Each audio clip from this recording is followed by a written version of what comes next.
So we're going to move to the second thematic, which is around the question of sustainability. So we're really looking at questions here of precarious labour and sustainability, exploring something about the challenges of maintaining the contribution and value of smaller independent cultural spaces in the face of economies of scale and visibility afforded to more formally constituted and larger cultural institutions.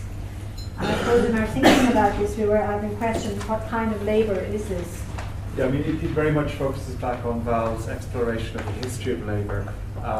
And it's sort of a provocation, but in a way, is artistic self-organised practice kind of vanguard of post-industrial capital? In other words, is there a sense in which the values that you're trying to inscribe in terms of flexibility and permanently on in Franco Berardi's idea of the soul at work, where we're all becoming, in a way, subjectivities plugged to a screen and sort of in a disembodied sort of form of practice, that what is the kind of the way of distinguishing what we're trying to do here from those forms of co-opting and sort of recruitment and modelling of precarity within artistic and cultural production.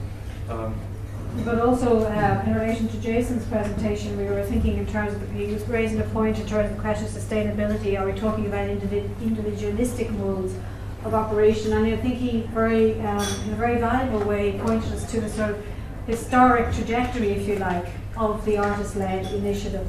And so that's the question about positioning ourselves in terms of the local or part of a global movement is something to think about. The idea of interdependent rather than independent. I think these are key questions in relation to the deliberation around the question of sustainability. Sustainability for how long is another question, I think, as well, that might be worth talking about. And also Val's point in her presentation about looking to other sectors and how it is that they actually address the question of measuring or tracing, if you like, labour. So the question of, in relation to the voluntary movement and volunteerism. And it's just an interesting question, I think, for us in terms of how it is that we actually map, track and articulate the nature of the labour that we're engaged in relation to artist-led initiatives. And are we subject to that kind of capricious funding? This table mentioned it. Is there a kind of a way of thinking of sustainability that's beyond 126's experience, for example, of 2013? And sort of is there a broader conceptual base within which to think about sustainability? Yeah, the question again, just to Jason's question: what holds us together rather than what keeps us in a state of fear and in competition with each other? So it might be just something to bear in mind as you move through this second thematic. And I think on that note, we'll hand back to the moderators for another fast-paced 20 minutes. Question 1. How is it possible to nurture and sustain an ongoing collective presence in the face of scarce and capricious funding streams? So we talked about themes of solidarity, and we also spoke about self-funding. So that fundraisers are an investment in your own project, so that if you can raise some funds yourself, you're more likely to get some capital invested to match that. And we should be looking at finding new ways of self-funding. Imagination. We have to look at funding in kind and kind of work exchanges, and we have to keep elaborating that the space is non-profit when we're applying for government funds, and attesting to the cultural wealth of artist-led organisations rather than the fiscal or financial value of them. Participation and networking, reaching out and building a community, and there's a need in that community for you to exist, so the links that need to be sustained provide roles for artists. And Maria pointed out that Bea D'Souza spoke here last week from the Agency Gallery in London, and she said that she never leaves a launch without speaking to 5 new people, no matter how tired she is or exhausted that she is. We kind of came up with this expression that there's a formula there for social advancement. One of the things that we also talked about was the very practical facets, so things like childcare, creches, residencies, things that are kind of ignored if you're a woman practicing in the art world. Question 2, does precarity have to be a defining feature? So we had a bit of a query about this question, and I found just a general definition of it. So a condition of existence without predictability or security affecting material or psychological welfare, and specifically it's applied to the condition of intermittent or underemployment and the resulting precarious existence. So with that in mind, we spoke about precarity leading to burnout. We don't feel that it should be necessary, and that there's a real gap in, you have to identify the gap between the hunger for success and the weariness of having to try and continually plead your case. There's also questions about patronage that it could possibly dilute or undervalue. One of our members has talked and said that she's been fighting since '86, and she said we need persistence, this is really important. And there's also the idea that when an organisation has enough, it might kill it and it might stifle creativity, so it's about identifying where those things lie. Question 3, what are the opportunities for collective solidarity and cooperation between smaller scale networks? So it's really important that artist-led groups work together and interact, that there's strength in numbers. We need to do more networking, more reaching out, recognition of our peers and awareness. There needs to be visibility, and there needs to be a physical exchange of things like resources, so equipment, memberships, and then we see opportunities for artists to exhibit in different areas, raising their profile. Project partnership, so something between, I would say recently we think it was Ornstein House and Capitalist, that it benefits the artist's practice and their careers. We need to exchange information about funding opportunities, so cross-border funding might become available as shared knowledge, resource equipment, that everybody has these concerns, and it was pointed out that Jason's list of conferences and symposiums made us aware that this is a universal problem and it's not just you working on your own. So the lobbying for public funding constantly is everybody's doing it. Finally, we said that all of this will lead to quantifying compoundable worth of artist-led organisations. That was really important. We started off with the first question and then we kind of came back around to it. But we spoke about building a community, knowledge of sustainability, gathering this together. We were talking about precarity in terms of responding to pressure, coming up with fresh ideas, but then discussed that how that's a kind of a neoliberal idea of a flexible workforce is the best thing. Security, does security mean lack of innovation? Does money mean that things become bland, you know, with these kind of larger museums? Do we need to be precarious? Does it produce creativity, or is it too high a price that, you know, things like actually feeding ourselves and putting clothes on our back are important? And then these issues around, even if you do become a successful artist, that you are still living in poverty, or can be, not always, and that the cultural capital is often sucked up by others who are involved in the background. So where is the investment going? What is the investment worth in terms of, you know, the investment put into the arts, and claiming that we are legitimate stakeholders. So we kind of moved on then talking about the opportunities for collective solidarity, convening all the artist-led organisations together, that there's power in numbers, that can feed into new policy, working on a national level, sharing the wealth, pooling resources, pooling information, bringing that all together. We talked about how there would need to be a structure put in place to do that, but we could help to support each other in difficult times. But there's issues there around you know, rotating boards. It's difficult to plan well in advance, and I suppose it's moving on from thinking individually to thinking in a group. But on this, we're saying there's no definitive answer, and there shouldn't be, because diversity is important. In terms of pragmatism and democracy. We did begin by talking about the precarity of space and whether actually spaces, independent space, artist-led spaces, need to exist into the long term, and the benefit of them having kind of a longer history and a longer existence. And it seems certainly on our table that this idea of a space being flexible or having existing temporarily doesn't add or doesn't give enough time to kind of create cultural memory, which leads to only people experiencing it there at the time, and then you're kind of relying on people like Megs and other folk who go back and dig into the archive to kind of dig up the significance of these sort of activities that can get lost quite quickly and are quite significant within the communities. Where are we there now?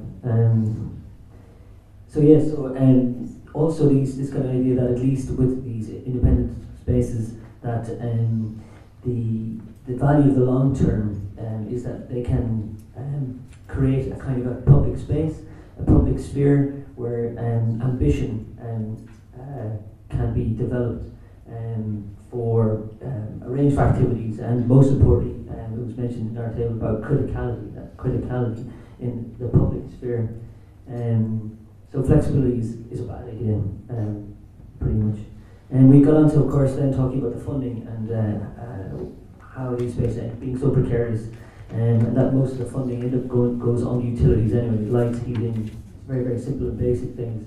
And now we're in a situation where most of the independent spaces spend a huge amount of their time chasing the actual funding that they need to stay afloat or to develop a program, rather than putting it into production. And again, this word criticality coming back to developing criticality.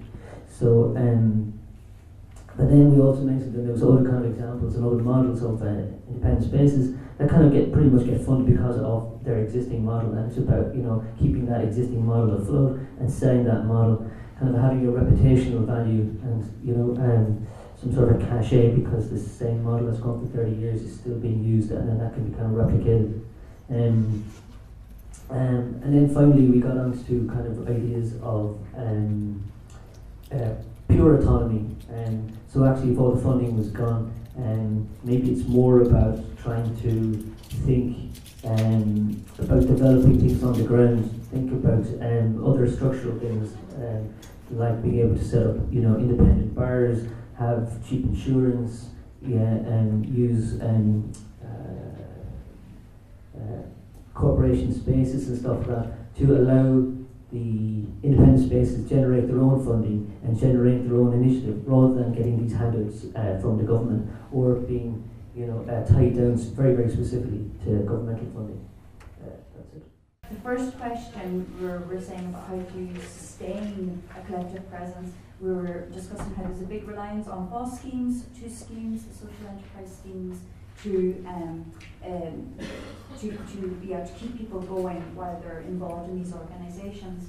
Then we discussed parallels with the volunteer sector from the volunteer experience in the charity sectors, where measuring the volunteer experience, that the volunteer is seen as the site for success and transformation, rather than the event or the organisation that they would have been volunteering for. So, for example, good feelings that would be generated for the volunteer, CV enhancement. But then if we bring that, we discussed that there was a bit of an issue, if we bring that parallel over to the artist world, and if the artist is seen as the volunteer, then it is the artist that benefits by volunteering, and there's lots to be discussed with that. Then thinking of the example in ArtLink, some of the girls were mentioning that the benefits would be having, you know, a studio, having heat, having Wi-Fi, but then also acknowledging that there were a lot of costs to the artist by being involved with this.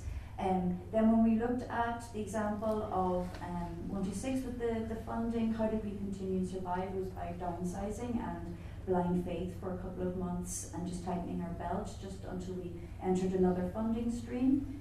Then there was another discussion about the investment model, where if board members were to invest some of their personal money and into the running of the organisation that they were involved in and have assets, then that opens up a whole other area on what happens when they leave, and what legal examples there would be for that, the legal examples of the legal entities of the collective, and how ownership can be a hurdle to sustainability.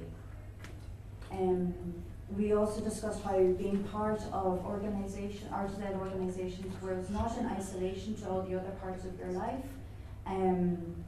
You know, finding paid work around being involved with these organisations, and what other facilities were around.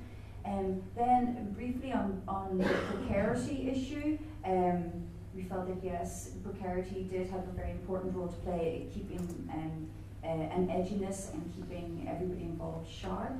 And then very briefly on the last point, what are the opportunities for collective solidarity and cooperation? Very briefly, we just said days of action. So we started talking generally about how in England they gave up on the Arts Council funding, how this is kind of their thinking over there. And so then we discussed how we need to realign our thinking around this kind of thought.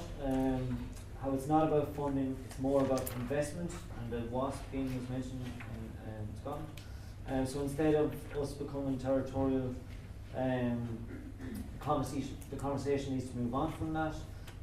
How we need more continuity. The key to sustainability is desire, and desire was a word that kept cropping up during the conversation. So desire and not funding. To start things, you need to seed them properly, but sustaining them is something completely different.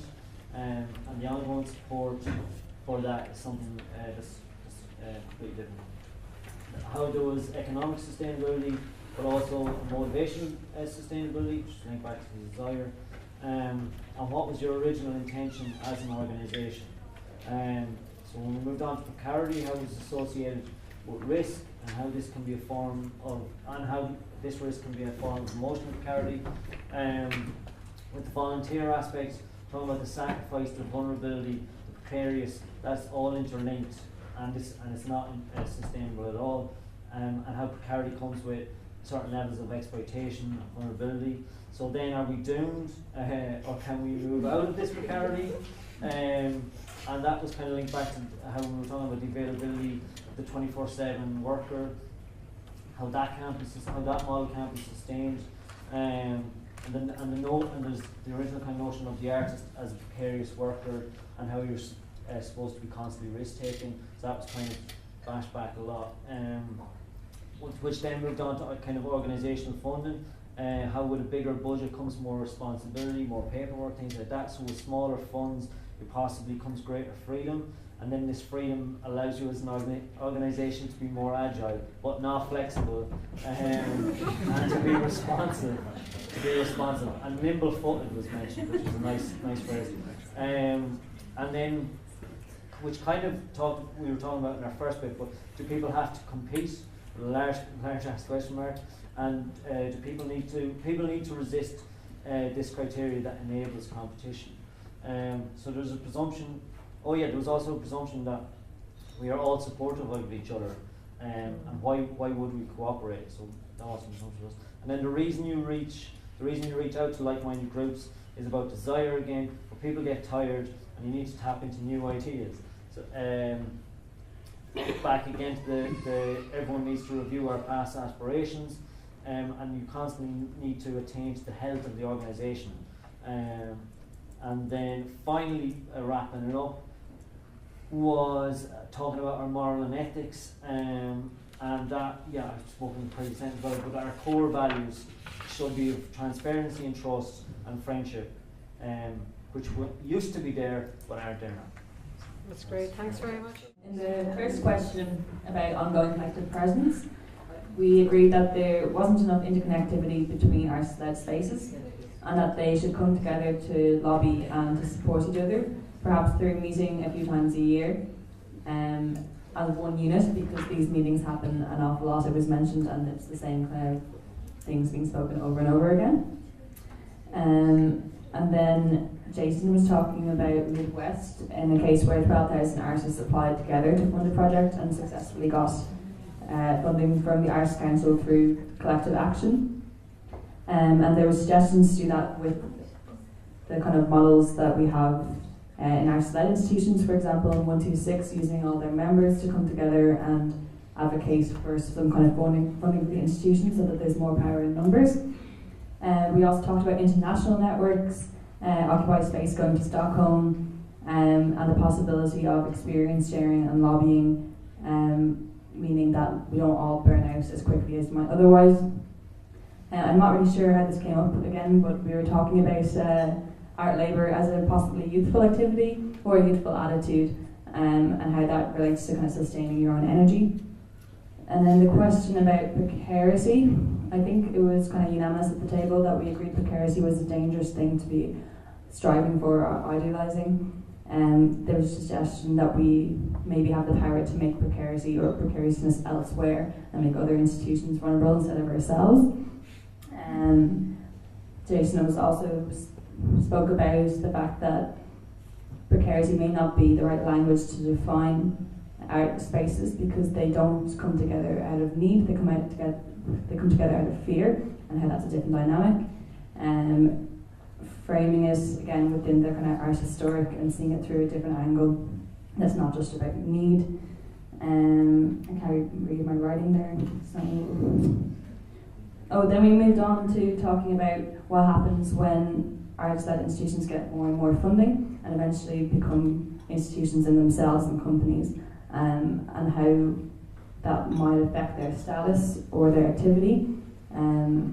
I think there was consensus at the table as well that that wasn't necessarily a bad thing, because for everyone involved it means less time spent working in other jobs and less risk overall.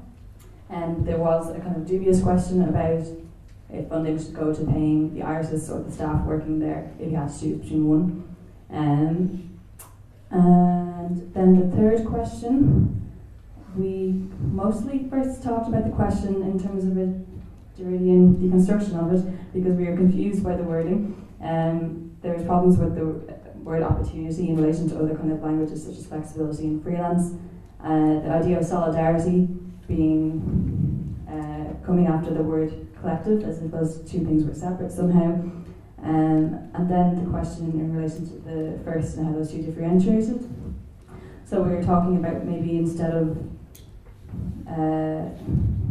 collective solidarity and cooperation meaning coming together to propose something for the outside, collective solidarity and cooperation could possibly mean sharing within ourselves and sharing our own resources, and how that in itself is precarious because of the very models of arts-led institutions, which are always in flux and are never the same as each other, and how that might actually depend on personal relationships that are fostered between people working in these institutions, and how to make that something more sustainable and long-term.